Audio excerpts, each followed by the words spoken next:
Good morning. I'm Alex, and it's Tuesday, June 17th.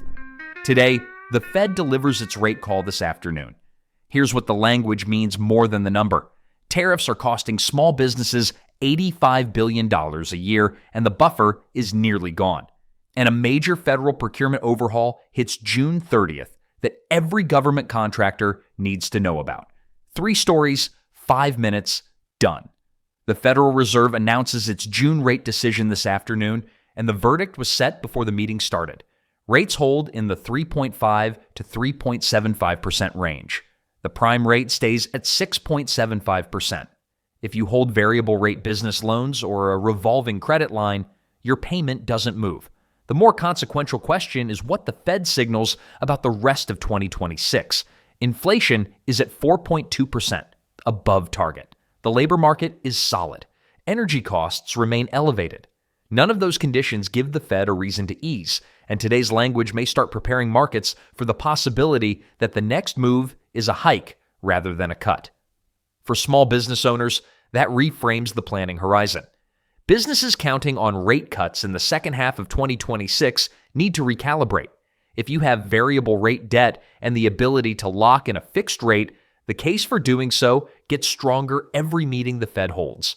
If you're planning a capital project that depends on cheap financing, be honest about what today's rates actually look like, not what you hoped they'd be 6 months ago. Watch the Fed statement and Powell press conference at 2:30 Eastern this afternoon for any shift in bias language. That is the story. Tariffs are costing American small businesses an estimated $85 billion a year, and the buffer that protected many owners through 2025 is nearly gone. Most importers spent 2024 and early 2025 stockpiling goods ahead of tariff increases. That stock is now depleted. Starting this summer, businesses are paying full current cost prices on new orders for the first time. The shift is visible in the data. NFIB shows a net 36% of small business owners raised prices in May, the highest since early 2023. That's not demand-driven inflation. That's cost push. Owners absorbing what they can and passing through what they can't. The downstream effect is a consumer who is paying more and noticing. Retail spending is still growing, but Deloitte's latest consumer pulse shows buyers trading down, concentrating purchases on necessities and cutting discretionary spending. For small businesses in retail, restaurants, or any sector with price-sensitive customers, the question isn't whether to raise prices. It's how much the market will absorb before customer counts drop. The practical step for any product-based business right now is a margin audit by SKU. Know exactly which products are above water and which are being carried at a loss because of import cost increases. Watch for the June Producer Price Index release later this month, which will show whether input costs are stabilizing or still climbing.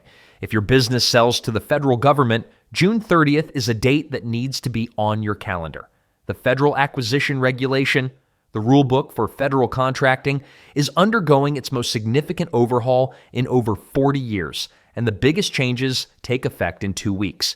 The FAR rewrite, driven by an executive order from 2025, shifts contracting from a rules-based framework to a principle-based one. It's rewritten in plain language, with detailed compliance guidance moving into guides outside the FAR itself. For small business contractors, that means less prescribed paperwork in some areas, but more judgment calls in others. Specific numbers matter here. The threshold for certified cost or pricing data rises from $2.5 million to $10 million after June 30th. Cost accounting standards thresholds increase significantly on the same date. For small and mid-sized firms doing federal work, this eliminates compliance burdens that were genuinely costly to meet on smaller contracts. The catch is that principle-based contracting puts interpretation burden on you. You need to understand what the agency expects and document accordingly.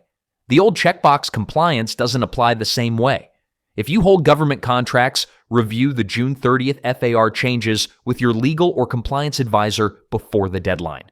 The Federal Register and FedCon both have plain language summaries that take under an hour to read. That's your Tuesday briefing. I'm Alex. Watch the Fed at 2:30 this afternoon. The language will matter more than the rate number.